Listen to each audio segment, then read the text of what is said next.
wabarakatuh. Salam sejahtera untuk kita semua. Perkenalkan, saya Apoteker Mutmainnah, Sarjana Farmasi Magister Farmasi, merupakan dosen tetap pada program studi farmasi Fakultas Kedokteran dan Ilmu Kesehatan Universitas Hairun. Pada kesempatan ini, izinkan saya menyampaikan pernyataan diri dosen dalam rangka unjuk kerja di Dharma Perguruan Tinggi pada bidang pembelajaran sebagai salah satu tahap sertifikasi dosen pada tahun 2026. Pada video ini, saya akan memaparkan mata kuliah yang saya ampu, yaitu Teknologi Sediaan Padat dengan kode mata kuliah NKK 4082. Mata kuliah ini merupakan mata kuliah semester 4 dengan bobot 2 SKS yang membahas formulasi dan pengembangan berbagai sediaan farmasi bentuk padat, meliputi sediaan granul, sediaan kapsul, sediaan tablet konvensional, tablet modifikasi, sediaan suppositoria, ovula, dan juga sediaan pil. Mata kuliah ini menjadi salah satu mata kuliah keahlian yang membekali mahasiswa dalam memahami proses formulasi, pengembangan, dan evaluasi mutu sediaan farmasi sebagai dasar dalam praktik maupun industri kefarmasian. Mata kuliah ini mendukung pencapaian CPL 3 dan CPL 5. Untuk mendukung pencapaian CPL tersebut, mata kuliah ini memiliki 8 capaian pembelajaran mata kuliah atau CPMK. Pada simulasi pembelajaran ini, saya memilih pertemuan ke-7 yang merupakan bagian dari CPMK 4, yaitu mahasiswa mampu memahami dan menjelaskan secara komprehensif aspek teori yang berkaitan dengan formulasi sediaan tablet konvensional. Adapun subbab CPMK yang akan dicapai pada pertemuan ini adalah mahasiswa mampu memahami dan menjelaskan komponen formula, metode pembuatan, evaluasi mutu, serta wadah dan kemasan dari sediaan tablet konvensional. Kompetensi ini sangat penting karena tablet merupakan bentuk sediaan yang paling banyak diproduksi dan digunakan di industri farmasi, sehingga mahasiswa harus memahami setiap tahapan formulasi hingga evaluasi mutunya. Dalam proses pembelajaran, saya menerapkan pendekatan DIN atau Delivery, Interaction, dan Assessment. Pada aspek delivery, pembelajaran dilaksanakan secara tatap muka dengan mengkombinasikan ceramah interaktif, diskusi, tanya jawab, studi kasus atau case method, dan project based learning sesuai rencana pembelajaran semester. Untuk membantu mahasiswa memahami konsep, saya memanfaatkan media pembelajaran berupa PowerPoint, bagian alur proses pembuatan tablet, ilustrasi proses manufaktur, serta studi kasus yang relevan dengan materi. Pada aspek interaction, saya membangun pembelajaran yang berpusat pada mahasiswa melalui kegiatan apersepsi, diskusi kelompok, presentasi hasil analisis, serta pemberian umpan balik. Dengan demikian, mahasiswa tidak hanya memahami konsep, tapi juga terlatih berpikir kritis, berkomunikasi, berkolaborasi, dan mampu menganalisis permasalahan formulasi tablet secara ilmiah. Sedangkan pada aspek assessment, penilaian mengacu pada rencana pembelajaran semester yang terdiri atas aktivitas partisipatif sebesar 25%, hasil proyek sebesar 25%, ujian tengah semester sebesar 25%, dan ujian akhir semester sebesar 25%. Melalui sistem penilaian tersebut, capaian pembelajaran mahasiswa dievaluasi secara komprehensif pada aspek sikap, keterampilan, dan pengetahuan. Sebagai bentuk integrasi penelitian dalam pembelajaran saya memanfaatkan hasil penelitian mengenai pengembangan eksipien berbasis pati pisang lokal, seperti pisang mulu bebek dan pisang goroho, sebagai contoh penerapan konsep formulasi tablet konvensional, sehingga mahasiswa memperoleh pembelajaran yang lebih konseptual dan sesuai dengan perkembangan riset di bidang teknologi sediaan padat. Demikian pemaparan singkat mengenai mata kuliah teknologi sediaan padat beserta keterkaitan CPL, CPMK, sub-CPMK, strategi pembelajaran, dan sistem penilaiannya. Selanjutnya, saya akan menampilkan cuplikan simulasi pembelajaran pada materi sediaan tablet konvensional. Bismillahirrahmanirrahim. Assalamualaikum warahmatullahi wabarakatuh. Waalaikumsalam warahmatullahi wabarakatuh. Bagaimana kabarnya semua? Alhamdulillah, baik Ibu. Alhamdulillah, alamin. Hari ini kita akan masuk pada pertemuan ke-7 tentang sediaan tablet konvensional. Sebelum itu, mari sama-sama kita berdoa menurut agama dan kepercayaan masing-masing. Berdoa disilakan. Selesai. Dan sebelum kita masuk pada materi, kita akan presensi terlebih dahulu ya. Berikut adalah absennya, silakan ditandatangani. Baik, jadi hari ini seperti Bunda sampaikan tadi, kita akan masuk pada tablet konvensional lanjutan, di mana pertemuan ke-6 sebelumnya kita sudah membahas tentang sub CPNK keempat juga tujuan pembelajarannya, di mana adalah kalian diharapkan mampu memahami, menjelaskan definisi, kemudian keuntungan, kerugian, tantangan, dan strategi formulasi. Ini kita bahas di pertemuan ke-6. Kemudian kita lanjutkan pada hari ini dengan komponen formula, kemudian metode pembuatan, evaluasi, serta wadah dan kemasan daripada sediaan tabel konvensional. Ya, berikut juga indikatornya, tetap dalam teori tentang definisi hingga pada wadah dan kemasan sediaan tabel konvensional. Baik, jadi kemudian Ibu Ina mencoba nih, kemarin kita sudah bahas pertemuan ke-6, 3 poin. Nah, ini mau coba tanya, apakah ada yang masih ingat materi kita kemarin? Mungkin pertama tentang definisi sediaan terlebih dahulu. Ada yang bisa? Saya, Bu. Ya, silakan Mas Kira. Tablet adalah sediaan padat yang berisi satu atau lebih zat aktif dan zat tambahan yang dibuat dengan cara dicetak atau dikompres. Ya, benar ya. Jadi ada 3 poin penting yang harus kita sampaikan terkait dengan pengertian tablet. Adalah yang pertama, dia merupakan sediaan padat, ya, keras ya, padat, keras. Kemudian yang kedua adalah mengandung zat aktif ataupun zat tambahan, apakah tunggal ataupun kombinasi. Yang ketiga dibuat dengan kompresi atau dicetak seperti itu. Nah, kalau gitu poin pertama sudah. Poin kedua, keuntungan dan kerugian serta tantangan dan strategi formulasi. Apakah ada yang masih mengingat materinya? Silakan Dewi. Untuk keuntungannya, yang pertama itu biar dosis itu akurat, karena dilakukan dari sediaan cair yang bisa terpapar. Kemudian dari keuntungan keduanya itu dia dapat tutupi rasa baunya dengan cara disalut. Untuk kerugiannya, dia dapat mengiritasi saluran cerna. Kemudian pelepasan ataupun onset sama kerja obat itu cenderung dilakukan dengan sediaan lain karena dia berkacu dan terdiskusi terlebih dahulu sebagaimana yang disampaikan dulu kemarin. Untuk tantangannya itu beberapa zat aktif itu cenderung memiliki sifat alir yang buruk gitu. Nah, strateginya itu dibuat dalam bentuk granul untuk memperbaiki sifat alir. Siap, ini benar ya. Jadi tadi keuntungan dan kerugiannya sudah tepat disampaikan. Kemudian tantangan dan strateginya ini salah satunya adalah sifat alir yang bermasalah. Dan kemudian ini akan relate juga pada materi kita pada hari ini.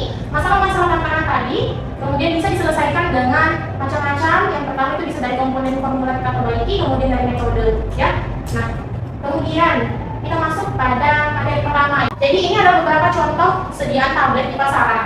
Yang pertama ini adalah sediaan tablet intermediate release atau jangan lupa segera ya, tablet konvensional. Kemudian ada juga tablet salut film, salut gula, kemudian salut esterik, kemudian ada tablet kunyah. Ini tablet apa yang dijualkan dalam air? Extension. Kemudian ada tablet SR, ER sama XR. Ini sustained release, extended release, kemudian ada extended release. Kemudian berbagai macam bentuknya dan kenapa bentuk dan cara penggunaannya berbeda-beda. Ada yang dilakukan di air, ada kemudian yang diselipkan ya antara pipi dan gusi, ada juga yang di bawah lidah. Kira-kira kenapa? Alasannya bentuk dan cara penggunaannya berbeda. Ada yang bisa menjawab mungkin? Ya, silakan Rafli coba. Perbedaan disebabkan oleh metode pembuatannya. Nah, seperti metode pemberian, komposisi formula dan metode pembuatannya. Misalnya seperti tablet kunyah, tablet hisap, tablet efek racing, tablet sumber dan tablet lepas selamat. Nah, itu masing-masing itu dirancang dan dihasilkan untuk efek terapi tersebut. Ya, benar sekali ya Bapak. Jadi tujuannya bermacam-macam dan beragam, sehingga kemudian daripada bentuknya, kemudian daripada komponen formulanya ya, itu kemudian harus diatur sedemikian rupa. Karena tujuan akhirnya pun berbeda. Tadi ada yang kemudian dia bisa larut segera, ada yang kemudian dia diharapkan malah lama ya, seperti yang sustained release ini. Sehingga kemudian kita harus mengatur nih, bagaimana formulanya sedemikian rupa sehingga bisa mencapai efek terapi yang diharapkan. Sehingga kemudian ini terkait dengan materi kita sebelumnya, bahwa tablet itu kemudian memiliki zat aktif dan zat tambahan yang kita akan bisa atur kemudian. Ya, kita akan masuk pada komponen formula sediaan tablet konvensional, di mana seperti pengertian tadi yang telah disampaikan oleh Mbak Fira, ada 2 macam komponen. Yang pertama zat aktif, atau kita singkat dengan API juga bisa, jadi active pharmaceutical ingredients ya. Ada juga excipient atau bahan tambahan, di mana zat aktif ini dapat memberikan efek terapi atau farmakologi. Jadi kalau paracetamol untuk demam, asam fenama kemudian untuk anti radang dan juga analgetik dan seterusnya. Kemudian ini yang disampaikan juga ya, jadi ada sifat fisik dan kimia yang bisa mempengaruhi formulasi. Tadi juga sudah disampaikan oleh Dewi bahwasanya salah satu tantangannya adalah sifat alir, dan itu adalah masalah yang dimiliki oleh zat aktif, sehingga kemudian itu menjadi dasar pemilihan metode pembuatan tablet nantinya. Selanjutnya, untuk excipient yang akan kita bahas pada hari ini juga, di mana excipient ini namanya adalah bahan tambahan, di mana dia karena namanya bahan tambahan artinya dia ditambahkan untuk membantu proses pembuatan dan memastikan mutu tablet sesuai dengan persyaratan. Ini juga terkait dengan yang disampaikan oleh Raffi, kenapa sih kemudian dia bentuknya berbeda-beda? Karena tujuannya berbeda, sehingga kita bisa mengatur tujuan yang berbeda tersebut sampai dengan efektivitas terapinya dari excipient ini. Ya. Eksipien itu ada berbagai macam. Yang pertama, filler atau diluent atau nama lainnya pengisi. Fungsinya adalah menambah bobot tablet, memperbaiki kompresibilitas dan sifat alir. Jadi tadi kalau masalahnya adalah dari zat aktifnya sifat alir yang kurang baik, kita bisa menambahkan ini, filler atau diluent. Contohnya lactosa, MCC atau mikrokristallin selulosa ataupun pati. Yang kedua adalah binder atau mengikat, di mana dia mengikat partikel serbuk atau dia meningkatkan kohesi ya, ikatan antar partikel sejenis agar massa tablet kompak dan kuat. Seperti contohnya PPP, pati pregelatinasi dan HMC. Kemudian ada disintegran atau penghancur, di mana dia fungsinya mempercepat hancurnya daripada tablet menjadi partikel lebih kecil. Makanya itu kemudian ini yang bisa harapannya mempercepat disolusi obat. Kalau tadi dibandingkan oleh Dewi bahwasanya kalau pada ini lebih lama ya untuk kemudian bisa mencapai sirkulasi sistemik, itu benar. Karena tadi itu dia kemudian harus larut dulu dalam tubuh ya, berbagai banyak macam tahapan yang membuat dia menjadi lama sehingga penghancur ini bisa mempercepat proses tersebut. Contohnya seperti amilum, afisa, dan fosfopidol. Mungkin sedikit tambahan juga dari Bu Nina, bahwasanya ada penelitian terkait dari kami yang sudah dilakukan, yaitu penelitian tentang kita memanfaatkan potensi alam laut utara untuk kemudian bisa dimanfaatkan sebagai pengganti eksipien yang kemudian di pasaran harganya mahal, sulit didapatkan dan seterusnya. Kita bisa menggantinya dengan menggunakan pati dari pisang. Ya, dari laut utara ada pisang apa saja? Pisang goreng, bebek. Nah, jadi pati kita bisa menghasilkan pati atau mengambil pati isolasi dari pisang tersebut yang kemudian nanti kita bisa buat dia menjadi pregelatinasi. Ya, kita berikan tambahan panas terhadap si patinya, kita panaskan dia perlakuan fisik seperti itu mekanis, sehingga kemudian nanti bisa dia membengkak, kemudian nanti dia bisa memperbesar ukuran partikelnya sehingga nanti diharapkan bisa meningkatkan sifat alir ya dan juga kompresibilitas daripada tablet itu sendiri. Kemudian eksipien yang lainnya adalah lubrikan, ligat dan adilen. Ini sama-sama fungsinya untuk pelincir ya. Cuma di sini dibedakan, ada yang dia manfaatnya untuk mengurangi gesekan massa tablet dengan punch seperti magnesium siarat dan asam siarat. Ada juga yang dia bekerjanya pada pengisian cetakan atau pada saat di hopper ya, pada corong tersebut agar lebih seragam ukuran tabletnya, seperti contohnya talkum dan polimer silika, serta ada anti-adiren yang dia bekerjanya ini untuk mencegah massa melekat pada punch dan dinding cetakan atau dye, seperti contohnya talkum dan magnesium siarat. Serta pewarna, ini bisa disesuaikan dengan kebutuhan, kalau pewarna, perasa, ataupun butuh juga salut ya, sebagai salut yang juga bisa menggunakan seperti perisai ya, macam-macam, kemudian food dark color, jadi warnanya juga bermacam-macam, mau merah dan seterusnya. Pertanyaan dari Bu Nina, jika suatu zat aktif ini sudah mempunyai sifat alir yang baik dan kompresibilitas yang baik, apakah semua eksipien tadi yang disebutkan itu masih diperlukan atau tidak? Ada yang bisa menjawab? Ya, silakan ya. Kalau menurut saya tidak selalu Bu, karena beberapa zat tambahan seperti binder dan ridan itu dapat dikurangi atau bahkan tidak perlu ditambahkan sama sekali jika zat aktifnya itu sudah memiliki sifat alir dan kompresibilitas yang sangat baik. Namun ada beberapa zat tambahan lainnya yang masih perlu ditambahkan, misalnya itu seperti penghancur dan lain sebagainya. Semuanya bergantung pada fungsi dan tujuan dari formulasi tablet tersebut. Ya, sangat benar ya. Jadi kalau kita punya sifat zat aktif, sifat ini sudah sangat baik, kompresibilitas dan sifat alirnya sudah baik, berarti kita eksipiennya itu bisa kita pangkas sehingga kemudian bisa juga meminimalisir penggunaan biaya sampai dengan harga pasarannya juga bisa kita kurangi. Jadi itu sangat menguntungkan sekali ya. Jadi tergantung lagi bagaimana kita punya target ataupun efektivitas terapi daripada apa yang kita mau, apakah cukup ya dengan sifat zat aktifnya atau mungkin harus disesuaikan seperti itu ya. Kemudian kita lanjut pada poin ini, metode pembuatan sediaan tablet konvensional. Nah, pertanyaannya Bu Nina, apakah semua bahan aktif dapat dibuat menjadi tablet dengan cara yang sama? Tidak bisa ya, jadi kalau tadi sifat alir, kompresibilitas daripada zat aktif itu berbeda-beda, sehingga kemudian makanya ada beberapa pilihan metode pembuatan sediaan tablet ya. Jadi di sini kita bikin bagan supaya kalian bisa lebih paham bagaimana kemudian kita bisa menentukan metode pembuatan sediaan tablet. Jadi zat aktif dengan eksipien. Nah, apakah zat aktifnya ini memiliki sifat alir dan kompresibilitasnya sudah baik atau belum? Kalau sudah baik, seperti kata Berta, kita langsung aja ya meminimalisir penggunaan zat tambahan. Pakai metode ini aja, cepat langsung ya. Jadi kalau sudah bagus zat aktifnya punya sifat alir dan kompresibilitas, bisa langsung buat dengan proses gempa cetak ini. Paling sederhana tanpa granulasi, waktunya lebih singkat dan dia lebih rendah.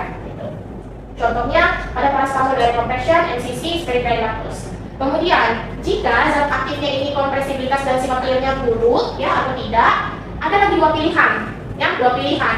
Apakah zat aktifnya itu dia sensitif terhadap air atau panas dan panas? Kalau dia sensitif, maka kita memilih metode granulasi kering. Sedangkan kalau dia tidak sensitif atau dia bisa tahan terhadap air dan panas, maka kita memilih metode granulasi basah. Dimana kalau granulasi kering itu dia zat aktifnya syaratnya adalah sensitif terhadap air atau panas dan menggunakan pelarut. Dia menggunakan slugging, jadi dia seperti menggilas seperti itu ya. Kemudian untuk bahan termoladul atau mikroskopis.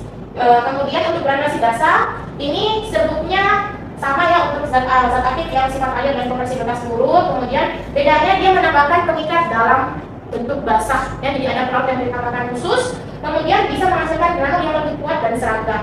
Contohnya seperti ini sangat kohesif, kemudian dosis kecil, variasi bobot tinggi, kita cocok untuk menggunakan metode granulasi basah. Seperti itu, jadi kita lihat pada aspek zat aktifnya ya, jadi sifat air dan kompresibilitasnya, jadi tolak ukur yang sangat penting. Nah, pertanyaan selanjutnya dari Bu Nina nih, jika suatu zat aktif ini mudah rusak oleh air, kira-kira metode apa yang paling tepat untuk digunakan? Ibu, yang coba silakan Dek Kiki. Menjawab Ibu, terdapat dua metode yang dapat digunakan, yaitu yang pertama granulasi kering dan juga bisa digunakan pompa langsung. Pompa langsung ini digunakan ketika zat aktifnya itu memiliki sifat air dan kompresibilitas yang baik. Sedangkan granulasi kering itu digunakan karena zat aktifnya itu sensitif terhadap panas, karena dua metode ini itu tidak menggunakan air dalam prosesnya. Ya, jadi sangat tepat sekali jawabannya, karena tadi ya kalau kita punya zat aktif yang sensitif terhadap air, maka kita pilih metode granulasi basah ya, kalau dia sensitif. Kering. Kalau dia tadi tidak tahan air seperti pertanyaan atas Bu Nina, maka dipilihnya adalah pompa langsung dan granulasi kering. Kemudian juga sedikit menambahkan, jadi tadi Ibu sudah sampaikan bahwasannya Ibu Nina atau kami sudah melakukan penelitian tentang potensi eksipien dari pati pisang ya. Nah, kemudian dari penemuan tersebut atau penelitian tersebut, kami juga sudah mengintegrasikan sampai dengan ke pembuatan tablet, tapi masih dalam tahap proses pengembangan penelitian. Kami memilih metode pompa langsung, di mana kami menggunakan zat aktif asetosal. Di mana asetosal ini kemudian dia zat aktifnya sudah memiliki sifat yang baik ya, jadi sifat air kompresibilitas baik, sehingga kita kemudian menggunakan bahan tambahan yang diminimalisir ya. Nah, jadi pati pisang boro ini diharapkan bisa bermanfaat sebagai filler binder dan juga desintegran. Kemudian kita akan evaluasi terkait dengan bagaimana sifat karakteristik fisiknya seperti ini. Ini kemudian menjadi tahapan daripada masing-masing metode tadi yang sudah disampaikan. Kalau pompa langsung ini yang paling singkat tadi seperti yang disampaikan, bahwasanya bahan langsung ditimbang, diayak, kemudian dicampur, diuji granul jika memenuhi syarat, kemudian dicetak. Bedanya granulasi basah dan kering seperti yang tadi disampaikan, bahwasanya bedanya adalah dari pengikat. Kalau pengikat di granulasi basah itu dalam bentuk basah, dia menggunakan pelarut. Bedanya kalau di granulasi kering dia langsung pengikatnya dalam bentuk kering, jadi dia langsung dicampur saja. Nah, karena kemudian tadi granulasi basah ini ada pengikat basah, maka nanti ada proses tahapan yang paling penting yaitu pengeringan ya. Pengeringan bisa menggunakan oven atau bisa menggunakan juga FBD atau fluid bed dryer. Nah, ada juga proses pengayakan di mana dia menggunakan pengayak, ukurannya lebih kecil pada pertama, di mana ukuran lubangnya akhirnya besar. Selanjutnya adalah pengayak dengan ukuran yang lebih kecil atau mesin yang lebih besar, di mana itu untuk menyeragamkan ukuran partikel ya. Kemudian kalau di sini untuk granulasi kering, bedanya yaitu metodenya dengan cara slugging. Jadi slugging ini atau proses pelempengan di gilas itu diharapkan bisa mencampur massa yang tadi, apakah pengisi dan pengikat dan seterusnya serta zat aktifnya. Semuanya kemudian diuji granul dan kemudian dipompa. Untuk evaluasi sediaan tablet. Nah, pertanyaan dari Ibu Nina, setelah tablet kemudian berhasil dicetak tadi, ya, dari masing-masing metode pembuatan tablet, apakah tablet tersebut bisa langsung dipasarkan atau tidak? Belum bisa. Silakan. Jadi untuk tablet cetak itu dia belum bisa diadakan karena dia harus melalui evaluasi segan seperti yang ditetapkan oleh BPOM atau juga dari standar internasional. Tablet tersebut dia telah memenuhi standar BPOM atau standar internasional, itu kemudian dipilih warnanya atau kemasannya untuk apa bisa didistribusikan atau penyimpanan.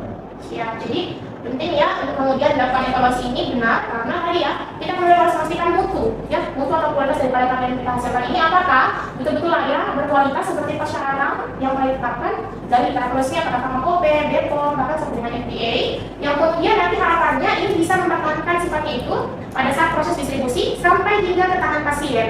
Jadi dibentuk semuanya itu good manufacturing process sampai dengan kualitas dari awal di proses di pabrik atau industri farmasi hingga ke tangan pasien tetap terjaga ya. Nah, berikut adalah beberapa evaluasi sediaan tablet. Di sini Ibu memaparkan ada 7 poin ya, yang tambahkan untuk poin ke-7. Yang pertama adalah keseragaman bobot. Di sini menggunakan neraca analitik di mana dia dapat digunakan harapannya untuk menunjukkan keseragaman bobot tablet agar kalau buat tabletnya seragam, implikasinya adalah ke dosisnya itu juga akan berakhir sama. Yang kedua adalah kekerasan. Di sini bisa menggunakan alat namanya disintegration tester, ya, bisa menggunakan manual ataupun bisa menggunakan yang elektronik, itu juga tersedia, di mana bisa menunjukkan kekuatan tablet untuk menahan tekanan atau goncangan selama proses pemanasan, penyimpanan, dan distribusi. Kemudian variabilitas atau kerampuhan, di mana menunjukkan ketahanan tablet terhadap gesekan dan benturan menggunakan alat namanya variability tester. Untuk syaratnya adalah kurang dari 1%. Selanjutnya adalah waktu hancur. Ini menggunakan alat namanya disintegration tester untuk menunjukkan waktu yang diperlukan untuk tablet tersebut menjadi hancur. Lalu adalah disolusi untuk menunjukkan kecepatan dan jumlah zat aktif terlarut. Kemudian keseratan kandungan, ini kita bisa membacanya dengan menggunakan instrumen seperti spektrofotometer, UV vis, atau bisa juga menggunakan HPLC atau instrumen yang lainnya jika dibutuhkan. Terakhir adalah parameter tambahan. Di sini kita kemudian bisa melihat daripada aspek granulnya, ya, syarat granulnya, kemudian syarat lembabnya, kemudian bisa juga mengamati secara organoleptik atau menggunakan kaca indera bagaimana penampilan daripada tablet yang dihasilkan. Nah, karena materi beberapa tadi dari komponen, metode, kemudian dari evaluasi sudah disampaikan, berikut ada kasus kalian, ya, ini project based learning, di mana kalian akan saya bagi menjadi 3 kelompok. Kasus kelompok pertama adalah PT XYZ akan mengembangkan tablet vitamin C 500 mg. Berdasarkan hasil formulasi, ternyata serbuknya ini zat aktifnya sifat airnya buruk, kemudian tapi dia stabil terhadap air dan panas. Kemudian kasus kelompok 2, perusahaan farmasi memproduksi tablet yang mengandung bahan aktif yang mudah rusak apabila terkena air. Jadi tekanan terhadap airnya itu rendah, kemudian tapi kompresibilitasnya cukup baik. Sedangkan kasus kelompok 3 itu zat aktifnya sifat air dan kompresibilitasnya baik, tapi perusahaan ingin metode yang lebih sederhana dan efisien untuk menghemat waktu produksi. Kira-kira dari kasus ini Ibu Ina akan bagi dalam 3 kelompok, kemudian kalian harapannya bisa menjawab pertanyaannya ini. Metode pembuatan apa yang paling cocok untuk masing-masing kelompok tadi sesuai dengan zat aktifnya masing-masing? Alasannya apa? Kemudian pertanyaan ketiga, sebutkan 3 komponen eksipien yang diperlukan dan 2 parameter evaluasi mutu yang harus dilakukan yang relate dengan masing-masing kasusnya kalian. Nah, jadi kelompok 1 boleh di sini, kelompok 2 di sini 3 orang, kelompok 3 boleh di sini. Silakan diskusi. Ini berikan waktu 20 menit diskusi. Waktunya tinggal 1 menit lagi. Nanti kalian akan presentasi, ya, perwakilan 1 orang untuk menyampaikan jawabannya. Ya. Baik, waktunya cukup. Silakan kembali ke posisi semula. Terapi. Baik, Ibu Ina akan mulai dulu dengan jawaban daripada kasus kelompok pertama. Ada yang bisa mengatakan dari kelompok pertama? Ya, silakan Ibu Ina. Untuk kasus di kelompok 1 ini kan kami menggarisbawahi terkait sifat air dari vitamin C kan buruk dan juga tapi dia stabil di air dan bahan panas. Nah, jadi kami itu menentukan metode pembuatan itu granulasi basah dengan alasan bahwa granulasi basah ini bisa memperbaiki sifat air dan juga kompresibilitas yang buruk dan juga dia cocok untuk zat aktif yang tahan terhadap air dan panas. Kemudian untuk 3 komponen eksipien yang diperlukan penjelasan ada kondisi, penunjukan dan juga penghancur. Kemudian 2 parameter evaluasinya itu ada keseragaman bobot dan uji kekerasan tablet. Ada juga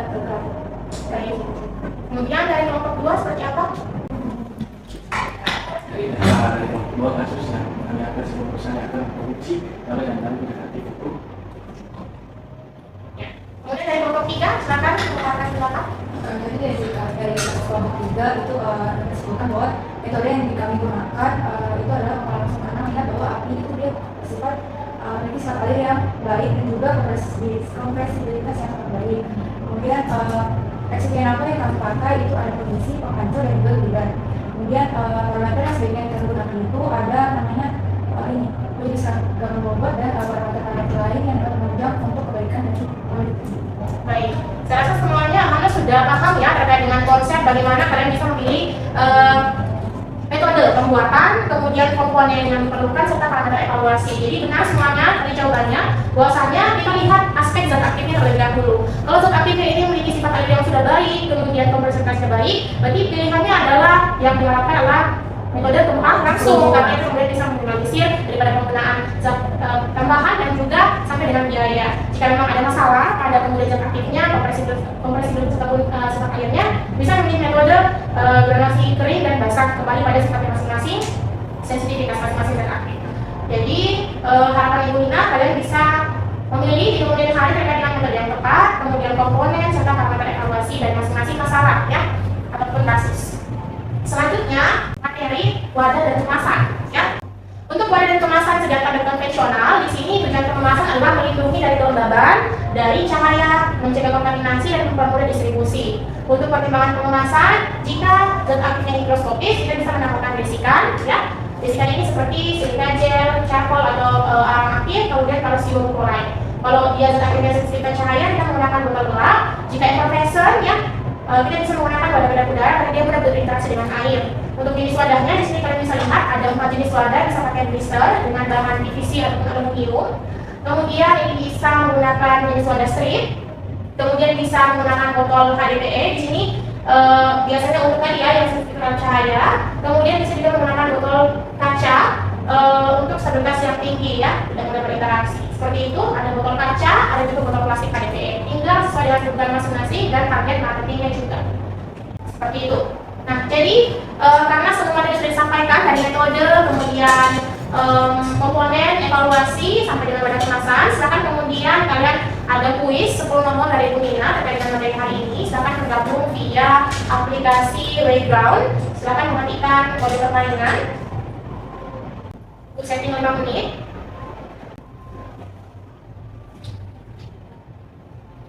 Baik, silakan dikerjakan. Baik, selesai. Dan nanti untuk hasilnya akan Ibu Nina sampaikan kepada PJ mata kuliah. Setelah itu juga Ibu Nina akan bahas sedikit di pertemuan ke depannya. Harapannya dari sini kalian bisa kemudian menguji bagaimana pengetahuan kalian tentang materi yang tadi. Harapannya kemudian bisa menjawab dengan baik dan benar. Jika memang ada kesalahan, kalian bisa mempelajari kembali materi yang sudah disampaikan. Kemudian kesimpulan. Apakah kalian bisa menyampaikan kesimpulan pada materi hari ini? Silakan. Ya. Kesimpulan pada materi hari ini yaitu pertama komponen pemulai tablet di mana dia terdiri dari bahan aktif atau api dan juga eksipien seperti pengungsi, pengikat, penghancur, pelicin, dan lidan. Yang kedua, metode pembuatan tablet di mana dipilih sesuai dengan karakteristik bahan seperti gempa langsung, granulasi basah, dan juga granulasi kering. Yang ketiga, itu evaluasi mutu tablet di mana dilakukan untuk memastikan tablet memenuhi persyaratan mutu seperti keseragaman bobot, uji kekerasan, fiabilitas, disolusi, dan juga waktu hancur. Dan terakhir yaitu wadah dan kemasan di mana dia berfungsi melindungi tablet dari kelembapan, cahaya, dan kontaminasi, di mana dia bisa sehingga dia menjaga mutu, stabilitas, dan keamanan tablet tetap terjaga selama penyimpanan dan juga distribusi. Ya, Alisa benar sekali ya, tidak benar semuanya harapannya bisa memahami materi yang dia sampaikan dari komponen formula, kemudian dari kekuatan, evaluasi mutu, sampai dengan pada kemasan, di mana seluruh komponen ataupun materi ini tujuannya adalah untuk membuat tablet yang aman, efektif, dan berkualitas, dimulai dari proses produksi di industri farmasi sampai dengan ke tangan pasien. Harapannya seperti itu. Kemudian sedikit kata motivasi dari Bu Nina, setiap sediaan yang baik itu dimulai dari proses belajar yang tekun, dan setiap farmasis hebat dimulai dari rasa ingin tahu. Terima kasih atas perhatian kerjasamanya pada hari ini. Kemudian sebelum Ibu tutup, apakah ada yang bertanya? Ya, baik, kalau cukup dan ada juga tugas untuk kalian, di mana kalian buat materi tentang karakteristik sediaan tablet konvensional. Nanti insya akan disampaikan sedikit presentasi pada pekan depan 5 menit sebelum kita masuk pada materi selanjutnya. Kita akhiri pertemuan hari ini dengan ucapan hamdalah. Terima kasih atas perhatian kerjasamanya. Assalamualaikum warahmatullahi wabarakatuh. Waalaikumsalam warahmatullahi wabarakatuh. Terima kasih. Sama-sama. Itulah tadi video pembelajaran dari saya. Terima kasih atas perhatian Bapak dan Ibu. Wassalamualaikum warahmatullahi wabarakatuh.